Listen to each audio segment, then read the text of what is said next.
Assalamualaikum Pak Ustaz. Waalaikumsalam warahmatullahi wabarakatuh. Amin. Assalamualaikum Bang Ji. Waalaikumsalam Pak Tung. Amin. Alhamdulillah. Begini Pak Ustaz, dalam kehidupan ini kan kita selalu ada orang-orang di sekitar kita ya Pak Ustaz. Entah itu teman bermain di waktu kecil, teman di lingkungan sekolah, teman di tempat kerja.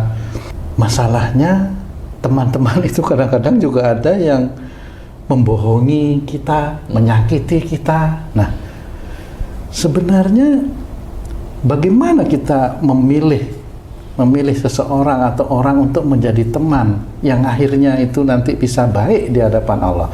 Ini gimana sebenarnya Pak Ustaz? Bismillahirrahmanirrahim. Assalamualaikum warahmatullahi wabarakatuh. Waalaikumsalam warahmatullahi wabarakatuh. Amin ya rabbal alamin. Alhamdulillah. Pertanyaan bagus sekali, karena zaman sekarang itu kan cari teman baik itu susah sekali. Bukan cari kemudian susah, bukan ya.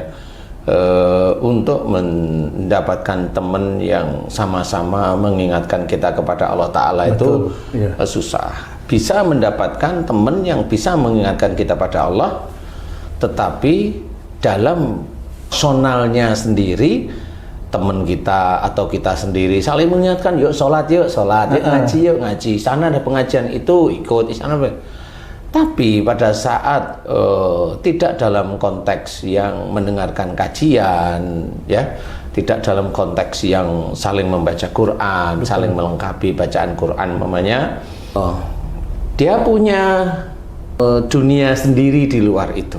Mamanya saya diizinkan oleh Allah Ta'ala dakwah, tapi kan saya punya pekerjaan sendiri. Betul. Saya punya pekerjaan sendiri, saya punya teman-teman sendiri juga.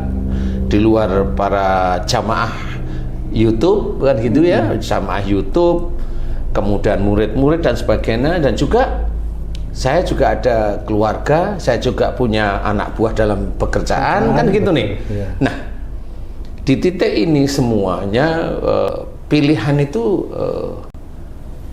kita harus melengkapi. Pilihan itu harus melengkapi, saling melengkapi. Jadi kalau umpamanya berdoa dimudahkan mendapatkan teman-teman yang soleh-solehah, umpamanya kan seperti itu, ya boleh-boleh aja.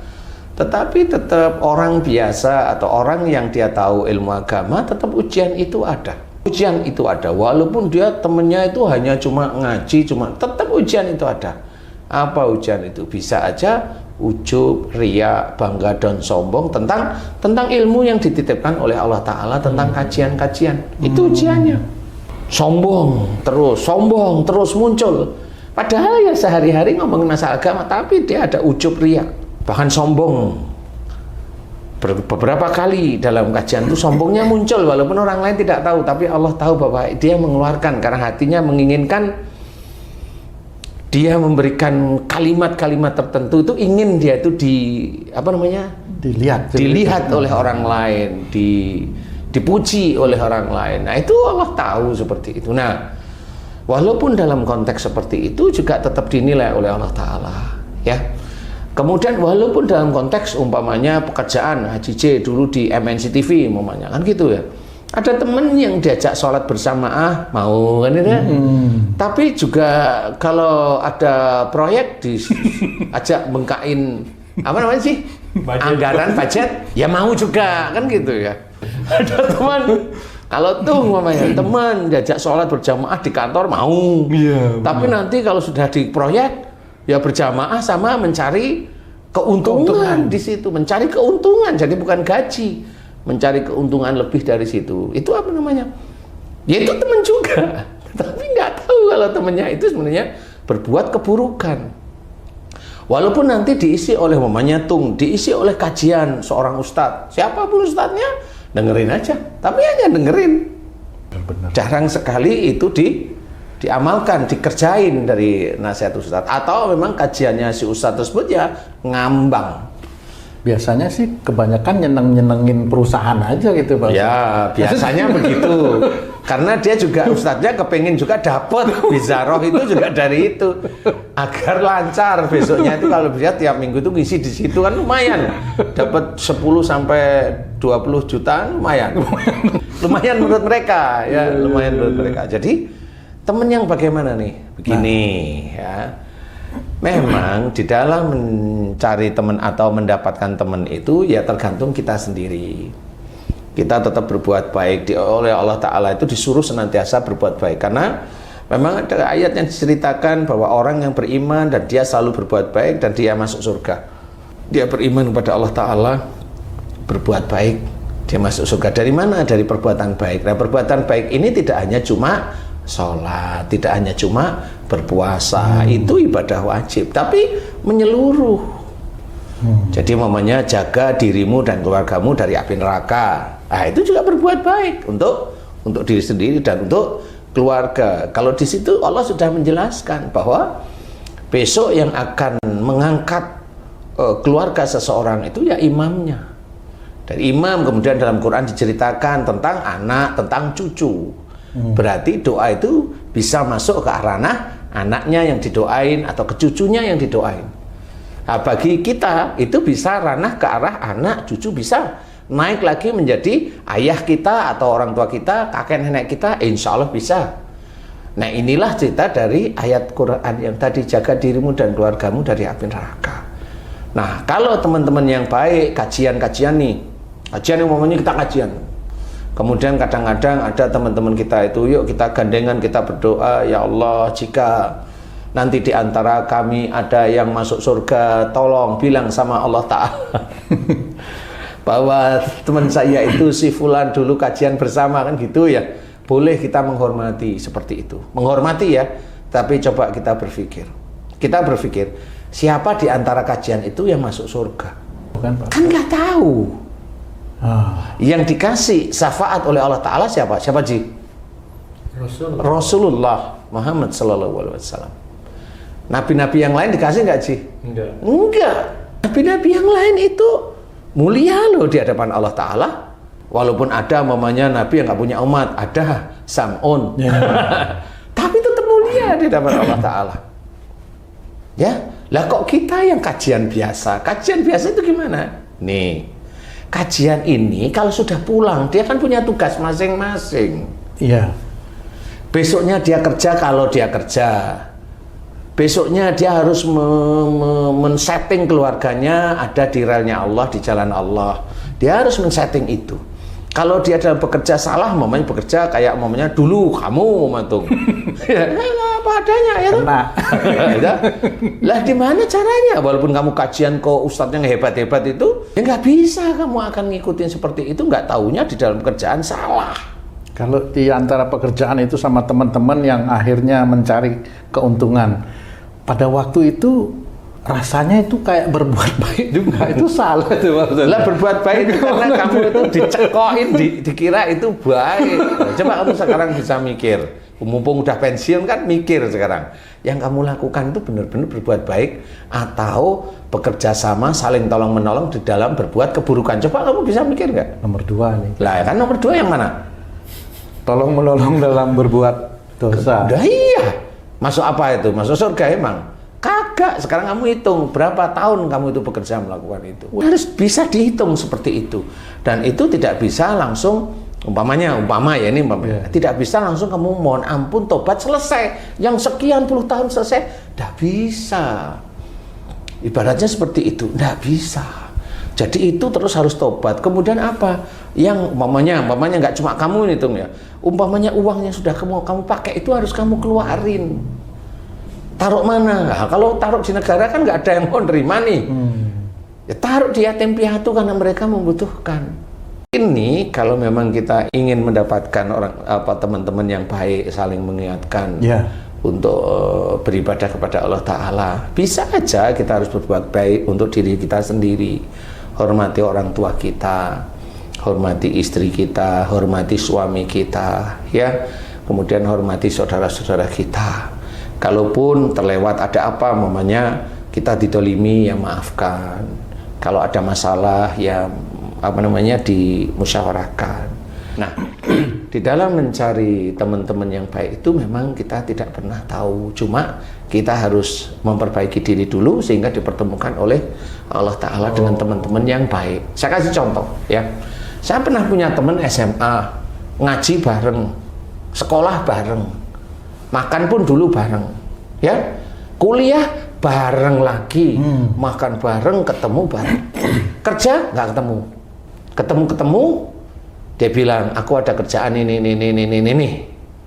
Ini temanku nih, ya. Nanti kalau aku ngerjain ini, keuntungannya kita bagi 2. Ya, kamu bisa, insya Allah. Salaman kita, bismillah. Itu uang sudah digelontorkan. Saya masih ingat waktu dulu itu 350 juta. Iya, benar. Ya, habis digelontorin 2 minggu itu teleponnya udah nggak bisa dihubungi. 2 minggu, sebulan, setahun, selesai. Saya harus senyum. Alhamdulillah, saya ditipu teman saya sendiri yang dulu kajian bersama, ya, makan juga bersama, sekolah juga bareng, sama. Apakah dengan kajian bersama itu orang itu baik? Wallahu alam, kita nggak ngerti. Bisa aja memang itulah ujian dari Allah Ta'ala untuk saya lewat dia. Karena siapa tahu bisa aja nggak taunya dia istrinya 2 atau istrinya 3, walau nggak tahu saya, sehingga dia kesulitan sehingga menipu teman-temannya. Tapi Pak Ustadz ditipu kok malah bersyukur Pak Ustadz, bagaimana ya? Alhamdulillah aja saya nggak marah kan gitu. Ya alhamdulillah saya nggak marah, dan alhamdulillah ini barangkali Allah menguji saya. Kalau saya kehilangan uang 350 juta itu gelo ndak hati saya. Gelo itu apa namanya? Sedih gitu. Ya, sedih atau protes atau apapun. Enggak. Alhamdulillah sampai sekarang pun kerja-kerja. Saya cerita kenapa? Itu teman kajian saya. Dan ada juga teman sekarang yang begitu ada masih. Tapi saya nggak mau ngomong nih. Karena ini masuk ke lingkungan juga Pak Ustaz. Agama, saya nggak ngomong. Ke lingkungan agama yang di situ saya ada di situ. Nah, itu ya sama seperti itu. Jadi apakah lingkungan kajian itu sudah dianggap benar? Belum tentu. Karena pada saat dia kajian di titik itu dia baik hatinya, baik. Tapi setelah pulang, wallahu alam. Bisa aja dia bilang, umpamanya nih, Ustadz anak saya kecelakaan tangannya patah, minta bantuan. Ya, Ustadz anak saya yang SMA udah lulus, nggak ada biaya untuk kuliah. Dah, Ustadz anak saya yang sudah kuliah untuk bayar semester nggak ada. Oke, Ustadz istri saya masuk rumah sakit. Ya, Ustadz ini nggak ada masalah menurut saya. Karena apa? Itu ujian dari Allah Ta'ala yang diberikan kepada saya. Dan saya nggak pernah punya pikiran, walaupun beliau itu menjawab nanti tiap bulan saya bisanya bayar sekian. Iya, iya. Tapi tiap bulan sampai sekarang dia nggak pernah bayar, kan lucu. Tapi saya tersenyum. Nah, inilah cara Allah menguji sebenarnya. Nah, teman apakah itu teman baik? Ya kali mereka baik. Orang yang begitu itu baik kepada saya dengan mengambil sebagian dari harta saya. Biar apa? Biar harta saya itulah yang akan menjadi amal soleh saya di akhirat sebenarnya. Hanya jangan gerutu yang seperti itu. Jangan hanya cuma nggak mau saya kalau ngisi kajian harus dibayar 50 juta. Loh, itu gimana? Malah minta kan gitu ya. Nah, ini orang seperti itu kalau kehilangan uang, mencak-mencak itu biasanya. Jadi temen itu memang bisa menjadi penguji kalau tipenya seperti itu. Nah, banyak hal yang harus kita ketahui. Apakah teman-teman itu nanti akan menolong di surga? Kalau di surga nggak bisa, atau di surga nggak bisa. Yang bisa memberikan syafaat Rasulullah Muhammad SAW. Tetapi kalau di dunia ini saling mengingatkan untuk ingat pada Allah, untuk beribadah, umpamanya. Mengingatkan terus-menerus itu ada. Nah, itulah syafaat di dunia itu menolong istilahnya, jadi penolong istilahnya. Ingat, oh ya sholat, ayo. Nah, itu titik itu nolong. Ayo ngaji, ayo. Nah, titik itu saling menolong kan gitu loh. Nah, setelah nanti ngaji, walau nggak ngerti. Dia di rumah nggak taunya teman kita itu nggak punya pekerjaan. Jadi istrinya gerutung, gerundel, nyimpan marah dan sebagainya kan gitu. Besok-besoknya nggak taunya istrinya stroke. Nah, karena dia nggak kerja, nah bingung dia pasti. Anaknya butuh ini, nah seperti itu. Jadi intinya adalah yang bisa menjadikan teman kita baik ya kita cukup berdoa aja mudah-mudahan teman kita baik. Tapi walaupun kita itu baik, teman kita yang baik itu bisa aja kondisinya seperti itu. Nah apa? Ini saya mengalami, jadi saya mengalami. Jadi saya tidak bilang bahwa teman saya yang tadi itu salah dia ini, udah biarin aja. Itu urusannya dia dengan Allah Ta'ala, kan begitu. Bagi saya alhamdulillah dengan begitu saya ada tabungan di akhirat. Kalau itu ikhlas ya bisa aja tabungan itu ditambahkan. Saya bersyukur masuk ke arah la in syakartum la azidanakum. Jika kita bersyukur atas nikmat-nikmat apa? Nikmat ditipu, ngerti dan ikhlas. Akhirnya harta yang hilang karena ditipu itu akan ditambah oleh Allah Ta'ala. Endingnya. Iya kita harus berpikir begitu. Lah kan kita tahu kalau kita di dunia kata mereka yang bijak-bijak itu loh. Kita kan nggak punya apa-apa. Uang ini milik siapa? Milik Allah. Kalau ditipu itu kan sebenarnya mereka menipu Allah bukan menipu kita sebenarnya kan gitu. Jadi kalau itu ditipu terus alhamdulillah saya ditipu. Alhamdulillah saya ikhlas ya Allah. Karena endingnya tahu. Karena endingnya tahu, karena ada nikmat nanti di akhirat. Kan seperti itu. Nah, banyak orang-orang muslim yang nggak paham. Jadi kayak dia sedekah, dia inginnya kaya. Kan gitu. Seperti saat ini, pilihan legislatif nih. Iya. Udah anggota dewan nih. Sudah ngasih serangan fajar, sudah nggak kepilih. Kan Diminta gitu. balik. Lah, minta balik. Kan gitu akhirnya. Karena apa? Karena banyak guru-gurunya dia itu kalau ngajari sedekah biar dapat yang banyak lah. Kalau diajari begitu terus ya orang mikirnya ya hanya dunia. Begitu insya Allah. Ustaz, Wallahu a'lam ya. Mencari teman nih banyak keluarga-keluarga baru nih yang baru pindah ke perumahan-perumahan bermasyarakat, tentunya belum tahu nih teman yang mana karena belum saling tetangga-tetangganya. Begitu juga baru kerja, diterima kerja, teman di kerjaannya.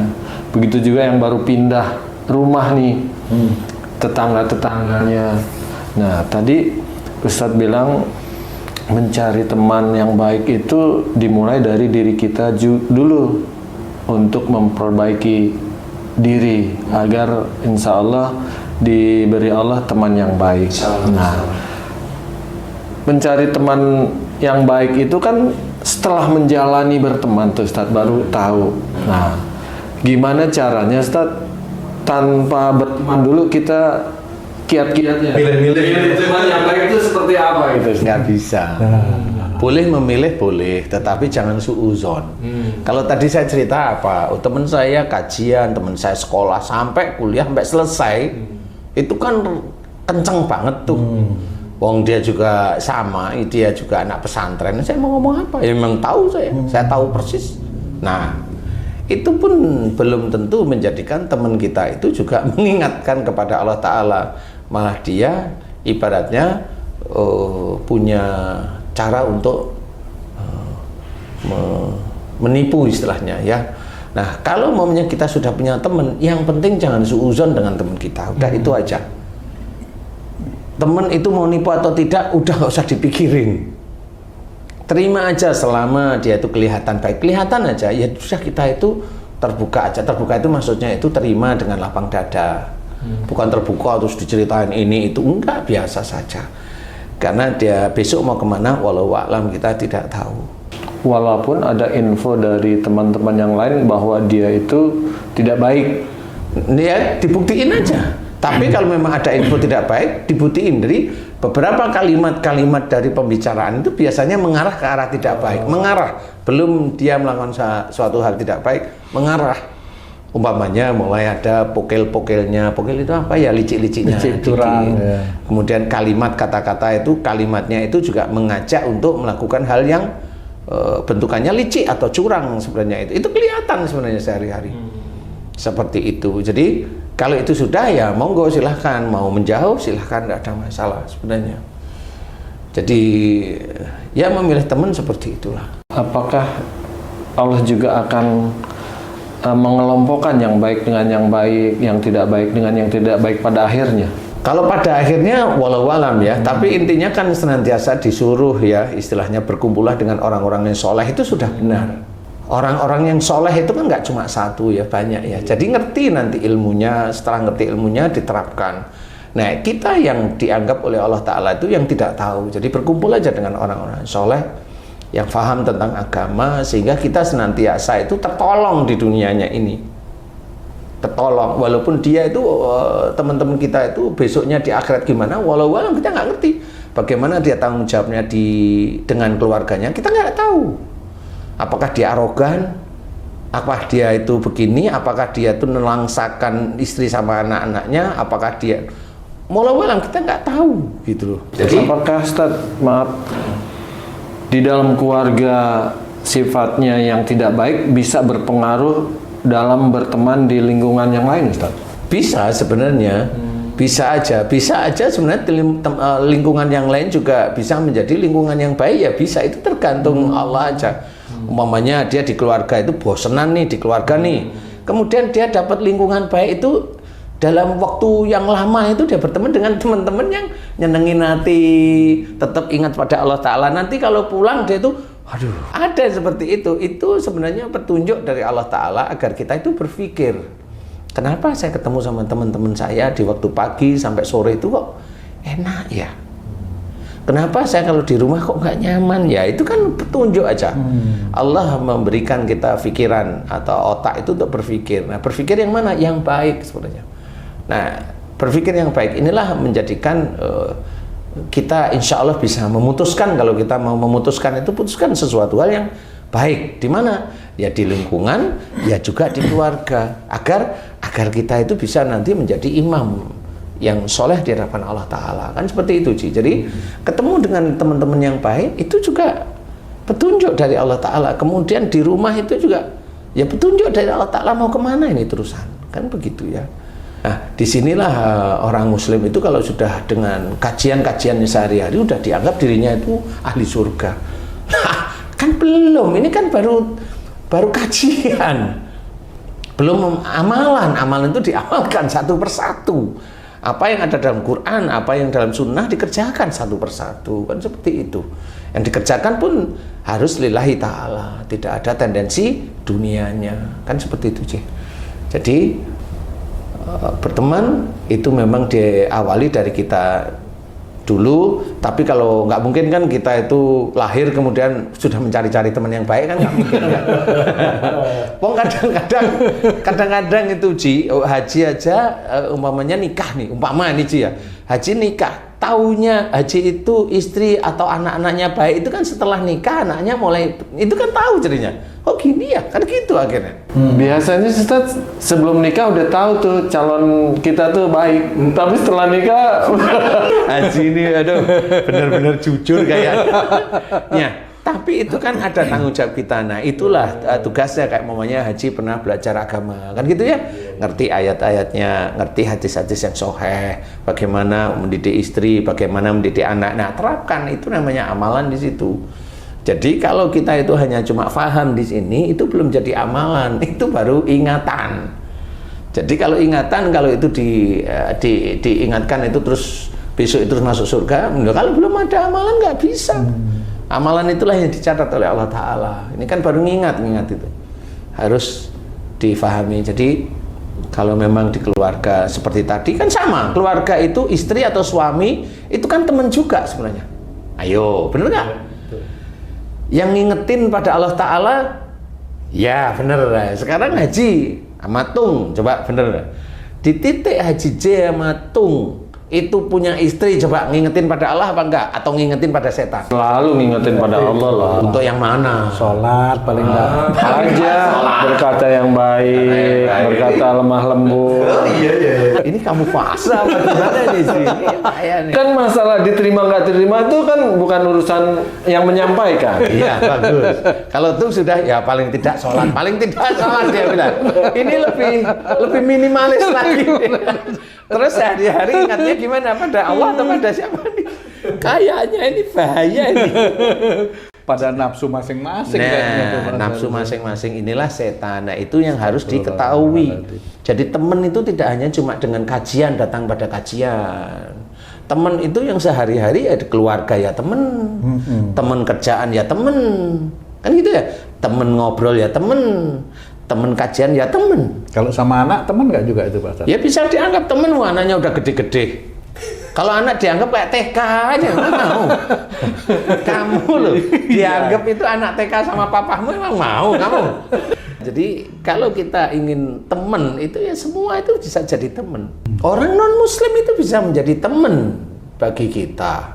Apa yang dia lakukan itu bisa menjadi petunjuk dari Allah Ta'ala untuk kita. Selama kita tidak keluar dari syariat agama kita, itu bisa menjadi pelajaran. Ya, bisa menjadi pelajaran. Sehingga kita juga paham bahwa nggak perlu harus memusuhi mereka. Bang Allah itu yang nggak suka dengan mereka aja, nggak langsung dibunuh kok sama Allah Ta'ala. Kan gitu ya? Nggak langsung dibunuh, kan gitu. Nah, ini yang harus kita ketahui. Teman yang paling banyak itu harus kita ketahui adalah istri kita atau suami kita. Nah, itu yang lama itu teman lama itu yang paling lama mengingatkan pada Allah atau kurang atau tidak, kan seperti itu ya. Grade-nya kan beda-beda. Kalau Haji J tadi kan mencoba kamuflase aja, ya mengingatkanlah, berkata baik. Ini kan Haji J untuk Haji J sendiri. Coba saya balik, kalau istrinya gimana Ji? Ya kan tadi udah bilang, masalah diterima nggak diterima ini kan urusan dia. Saya sering Ya, gitu, benar. saya sering sama istri saya gitu, Pak, tolong nanti kalau aku ini ingetin ya gitu. Tapi begitu diingetin marah saya, itu gimana sebenarnya? Itu bagus, itu bukan terbalik. Karena itu, nah disinilah banyak orang Islam yang nggak paham bahwa di dirinya itu ada setan sebenarnya. Jadi pada saat diingatkan tuh marah. Iya. Nah, kan kayak kamu ngakuin kan gitu. Ada orang Muslim yang lain kalau dinasihatin, oh saya sakit ini, insya Allah itu dari kesalahan menulu. Siapa yang salah kan gitu? Kan Sama gitu. ternyata. Sama nggak tahunya, dan banyak orang Muslim itu yang seperti itu, yang kalau diingatkan marah nggak mau, karena dia nggak merasa dosa. Nah, kan lucu jadinya. Kenapa bisa gitu ya Pak Ustadz? Ya nggak apa-apa, dia punya nafsu. Bentengnya apa sebenarnya yang bisa menerima itu kayak Pak Ustadz itu loh, tahu ditipu, malah alhamdulillah. Iya kan gitu. Nggak masuk pikiran, tapi kan dalilnya udah jelas. Kita pakai aja dalil dari Allah Ta'ala kan gitu ya. Nah, memang yang harus kita ketahui seperti itu, kita yang kerjakan harus seperti itu. Jadi nafsu inilah yang sebenarnya menghalang-halangi kita itu dekat dengan Allah Ta'ala. Sudah dijelaskan, pamannya salah satunya dalam Quran nih yang cerita Allah nih. Wa ma sabakum min musibatin fa bima kasabat aydikum. Apa saja musibah yang engkau terima wahai manusia nih, disebabkan dari buah tanganmu sendiri. Kita mikir ringan, gampang kok sebenarnya. Musibah dari perbuatan kita ya, musibah ya, berarti yang tidak enak. Perbuatan mana yang menjadikan tidak enak? Kan jelas itu kan, berarti dosa. Itu dari Allah sebenarnya. Kita hanya mikir sedikit aja dari, oh itu berarti dosa, saya berdosa berarti. Tapi orang Muslim nggak pernah mau tahu, oh, saya nggak pernah dosa. Nah inilah bahwa saya pun memberikan gambaran, mengingatkan dengan ayat Quran pun belum tentu orang Islam itu menerima. Sama seperti itu. Aku nggak punya dosa. Padahal dia tahu kalau semua anak cucu Adam itu berdosa, tahu dia. Tapi dia nggak mau ngakuin, kan lucu. Saya kena sariawan itu kalau kamu ngomong itu pedas, kaku, keras, emosi, pedas. Udah itu aja. Diem. Kayaknya enggak. Padahal yang lain dengernya, emang kamu itu begitu gitu loh. Nah, itulah manusia, dan itu kalau dia tidak menerima, sama dia berpaling pada ayat Allah. Dia berpaling loh dengan sengaja tidak sengaja itu berpaling. Padahal sudah diingatkan. Bagaimana cara agar mamanya sariawan saya yang lagi tebel ngomongnya sakit semua. Cuma mohon ampun pada Allah Ta'ala. Coba kamu mohon ampun di titik di mana kamu itu kalau ngomong itu nggak enak di telinga, marah, pedas. Udah mohon ampun itu. Kalau dia mohon ampun benar, rasa sakit di mulut itu insya Allah hilang. Lah kan udah tahu bahwa itu yang ngerjain siapa? Itu Allah beserta malaikatnya. Kalau orang itu memang mau tobat, lah Allah sudah menyuruh. Wasyari'u ila maghfiratin min rabbikum. Jelas sekali. Ya, dan bersegeralah kamu ke dalam ampunan Allah. wa tubu ilallahi jami'an ayyuhal mu'minun. Banyak sekali ayat-ayat yang kita itu disuruh tobat, mohon ampun kepada Allah Ta'ala. Tahu ayatnya tapi merasa nggak berdosa, lah kan lucu sendiri. Nah, disinilah sebenarnya mengingatkan, seperti kita dakwah ini mengingatkan, bukan mengingatkan untuk jamaahnya. Saya berbicara ya untuk diri saya sendiri. Jadi ya mengingatkan untuk diri kita senantiasa berbuat baik. Yang bisa menilai saya berbuat baik atau jelek ya kamu tuh, ya Cici dan yang lain-lain itu bisa melihat saya berbuat jelek apa enggak. Kan gitu. Bisa dinilai sehari-hari. Nah, itulah yang nanti akan menjadi nilai di hadapan Allah Ta'ala itu, yaitu mengajak apa? Selalu mengajak baik. Ngerendahin enggak? Enggak. Ngeremehin enggak? Enggak. Senantiasa dijunjung. Kalau mamanya kamu tanya, Ustadz, saya pensiun gimana caranya? Paling saya, kamu punya uang enggak?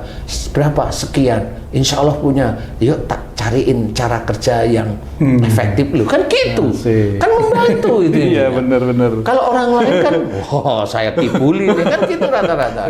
Iya, benar-benar. Kan gitu. Ya kayak namanya menolong itu ya benar menolong. Insya Allah kan seperti itu. Nah, inilah yang orang-orang seperti itu ya sulit. Tetapi insya Allah ada. Nah, kita belajar dari diri kita sendiri. Ayo perbaiki diri kita menjadi seorang yang baik di hadapan Allah Ta'ala dengan niat lillahi ta'ala. Nah, mudah-mudahan nanti teman-teman kita itu ya baik. Nah, teman-teman baik inilah yang saling mengingatkan nanti semuanya. Insya Allah seperti itu. Jadi apakah teman baik itu nanti menolong kita di surga? Oh, bukan di surga. Oh, gitu. Bukan, tapi Hasilnya di surga. Hasilnya di surga bisa kalau memang masuk surga. Kan nggak ngerti kita. Itu lagi masalahnya ya. Gitu. Karena kan nggak tahu, siapa tahu memang dia kelihatannya kajian-kajian, tapi dia itu meyakini terhadap sesuatu, yakin bahwa itu yang nyembuhin, bahwa itu yang jadiin dia itu kaya, yang jadiin sukses ya itu namanya syirik. Apa walaupun dia di kajian, apakah itu diterima? Walau alam. Menurut saya itu ya nggak bisa diterima, karena itu termasuk syirik. Walaupun dia kajian, iya, walaupun itu dia kajian, tapi syirik. Dia kajian terus, tapi dia terus nyuri. Nah, itu bisa masuk neraka, ya selama dia tidak syirik. Bisa nggak masuk surga? Nah, kalau nggak syirik, nggak musyrik, insya Allah lah ya. Tapi kalau dia sudah kajian, sudah sholat berjamaah, dia nyuri, kemudian dia yakini bahwa atasannya itulah yang menolong dia, syirik lagi ya sudah. Kalau itu diyakini bertahun-tahun, selesai dia hidupnya. Berarti kita nggak bisa menilai dari fisik ya, dari penampilan, dari mata. Lapis demi lapis kelihatan. Akan kelihatan di hadapan Allah aja tahu-tahu. Cuma kalau kita punya teman, jangan suuzon. Saya memberikan ini gambaran itu kan kalau sudah personal per personal ya. Jadi kita tidak tahu apakah teman kajian itu baik kan, walau alam. Apakah jelek? Saya nggak bilang jelek. Saya hanya bercerita. Wong namanya orang kajian, momennya kita nih di sini selesai kajian, wong kita pulang ke tempat istri, ke anak-anak kita, kan gitu. Betul. Kan punya tugas sendiri, kan gitu. Nanti di jalan ketemu sama orang dimaki-maki apa enggak, itu kan punya tugas sendiri untuk menyelesaikan. Apalagi di kajian itu tidak mengajarkan misalnya Pak Ustadz, nanti kalau pulang kamu baik sama istrimu, kan jarang sekali mengajarkan seperti itu. Kajian itu ya ini sunnah Rasul, boleh bagus. Kalau menurut saya itu tetap bagus, tetapi yang setiap hari dilakukan itu apa? Harus mencari sendiri-sendiri lagi tuh Pak Ustadz. Iya, makanya bagaimana kamu dengan istrimu? Kan begitu, wah istri saya itu ngeyel Ustadz. Lah kamu termasuk keras nggak? Keras, itu namanya sekufu. Terus gimana caranya? Ya berubah semua, kamu ya berubah, istri kamu berubah. Gimana caranya Ustadz? Ya ngomonglah berdua, kenapa ya kita itu kok berantem? Cari solusinya di situ. Lah kalau mau ketemu mukanya udah sebel dulu ya nggak bisa. Nggak bisa seperti itu. Makanya tetap kalau ada teman kita tidak tahu dia tidak baik, maunya tidak tahu ya husnudon aja bahwa teman kita itu baik. Kuncinya itu. Ya husnudon aja terus menerus, karena pada saat kita ada teman yang tidak baik itu menguji kita aja. Jadi nggak usah, dia nggak baik, dia begini, nggak usah lah. Ya Jadi terima aja. Kalau saya tadi terima aja. Saya sendiri juga sama. Oh, nggak cuma satu itu orang. Oh, ya saudara sendiri saya aja pernah tahu saya mau ketipu. Tapi karena didorong oleh ibu saya, bantulah dia. Saya cerita, Bu, dia itu nggak bisa ini. Enggak, dia saudaramu, bantulah dia. Nggak mungkin dia menipu kamu. Nah, setelah saya kasih, bener sampai sekarang itu lebih dari 10 tahun lebih ini ya. Tertipu Pak Ustadz ya? Ya memang nggak pernah dibalikin. Berapa jumlahnya coba? 1,3 M. Kan lumayan itu. Bukan lumayan, lebih untuk kita saja. Tapi karena sudah tahu dan itu pasti tertipu, ya sudah harus diikhlaskan. Karena memang saudara itu nggak pernah punya niat untuk mengembalikan. Seperti itu. Dan itu Pak Ustadz tahu lah. Ya tahu, ya disyukuri, Tetap dijalanin. alhamdulillahirabbil alamin. Ya. Ya tetap harus dijalanin, disyukuri, alhamdulillahirabbil alamin. Mudah-mudahan itu menjadi pahala di akhirat kelak. Kalau urusan dia sama Allah, biarin aja. Dia nggak mau bayar, kan biarin aja urusan dia sama Allah. Dan itu sama, itu saudara. Dan itu harus diselesaikan menurut syariat. Apakah saudara itu didatengin dimaki-maki? Apakah saudara itu datengin dibacok? Apakah saudara itu disantet? Apakah enggak perlu? Allah menciptakan saudara-saudara kita itu ya menguji diri kita sendiri ya sama.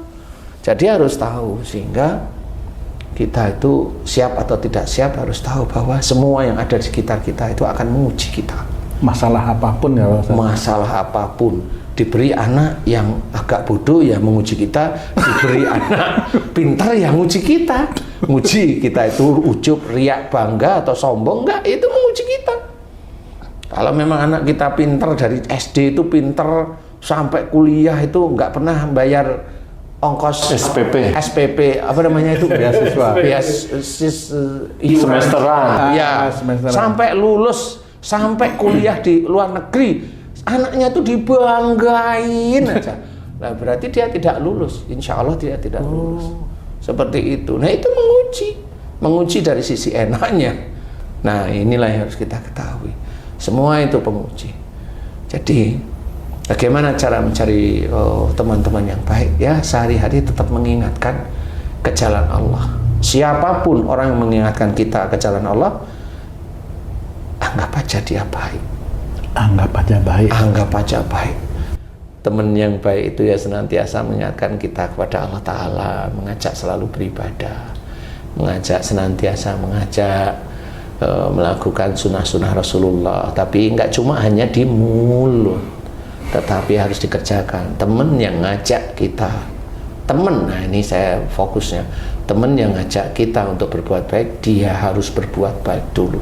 Nah, karena kalau dia tidak berbuat baik, apa yang dia omongkan mencela-mencela nanti di hadapan Allah, dia kena ayatnya, kabura maqtan indallah yang taqulu ma la taf'alun. Kemurkaan Allah, kemarahan Allah amat dekat dengan orang yang menyuruh orang lain berbuat baik tapi dia tidak mengerjakan. Nah, itulah yang harus kita ketahui. Makanya ayo kita berbuat baik dulu, paling tidak itu untuk Allah. Nanti kekurangan kan bisa tahu, dia omongin sama teman-teman kita, kamu itu kelirunya di sini, kamu kelirunya di sini, kan seperti itu. Nah, di titik itulah kita ingat pada Allah lagi. Nah, disitulah ada pertolongan. Jadi pertolongan itu nggak bisa di akhirat, karena yang memberi syafaatnya Rasulullah yang disuruh oleh Allah Ta'ala. Jadi Allah yang punya kendali catatan. Oh ini sudah nih di neraka, dia sudah nih, sudah waktunya mau keluar, dia sudah di emperan neraka sambil lihat pinggiran surga itu kok enak, nanti masuk lagi, seperti itu. Asimilasi kalau di dunia itu namanya asimilasi ya. Nah baru nanti Allah mengutus Rasul untuk memberikan syafaat, karena itu sudah dirasa perlu. Istilahnya itu kalau presiden memberikan gerasi, seperti itu. Jadi tidak bisa kita itu temen nanti kalau diantara kita masuk surga, lu siapa yang bisa ngomong masuk surga, kemudian dijanjiin di sini, disumpah di dunia, lu nggak bisa seperti itu, nggak boleh sumpah yang itu bukan haknya manusia biasa, nggak boleh, itu haknya Allah Ta'ala, nggak boleh kita masuk ranah tersebut, nggak boleh. Karena apa? Karena para nabi tidak izinkan untuk memberikan syafaat kecuali Rasulullah Muhammad SAW. Jadi harus paham di situ, sehingga nanti kita tahu, oh berarti kalau kajian-kajian biasa, iya, saling ngingetin, iya, nah itu sudah benar. Seperti itu, ya, wallahu a'lam. Alhamdulillah, terima kasih banyak Pak Ustadz penjelasannya.